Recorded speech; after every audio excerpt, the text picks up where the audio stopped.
തണുപ്പുള്ള ദിനരാത്രങ്ങൾക്ക് പകരം ചൂടേറിയ ദിനരാത്രങ്ങളുടെ എണ്ണം വർദ്ധിച്ചിരിക്കുന്നു. ഏറ്റവും ചൂടേറിയ നൂറ്റാണ്ടിലൂടെയാണ് ലോകമിപ്പോൾ കടന്നുപോയിക്കൊണ്ടിരിക്കുന്നത്.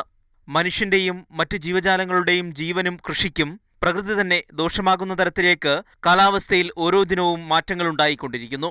സമ്മിശ്ര കാലാവസ്ഥ കൊണ്ട് സുരക്ഷിതമായിരുന്ന ഇങ്ങ് കേരളത്തിൽ പോലും ജീവനും കാർഷിക മേഖലയ്ക്കും ഭീഷണിയാവുകയാണ് കാലാവസ്ഥ. വയലുകളെല്ലാം നികത്തി തുടങ്ങി, മണ്ണെല്ലാം കോൺക്രീറ്റ് ഇട്ട് മുടിച്ചു, എല്ലാ ചോലകളും പറ്റി, കുന്നുകളെല്ലാം ഇടിച്ചു തുടങ്ങി.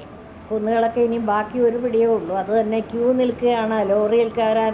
ഹരിതഗ്രഹ പ്രഭാവത്തിന്റെയും എൽ നാനോ പ്രതിഭാസത്തിന്റെയും ഫലമായാണ് ആഗോളതാപനം വർദ്ധിച്ചിരിക്കുന്നത്. ഏഷ്യയും തെക്കേ അമേരിക്കയുമാണ് ചൂടുകൂടിയ പ്രദേശങ്ങൾ. കഴിഞ്ഞ 4 പതിറ്റാണ്ടുകളേക്കാൾ താപനില കൂടുതൽ ഈ നൂറ്റാണ്ടിന്റെ ആദ്യപാദത്തിൽ തന്നെ രേഖപ്പെടുത്തുമ്പോൾ വരും വർഷങ്ങൾ കൂടുതൽ ഭീതിതമാകുമെന്നാണ് ശാസ്ത്രലോകത്തിന്റെ ആശങ്ക. മാതൃഭൂമി ന്യൂസ്, തിരുവനന്തപുരം.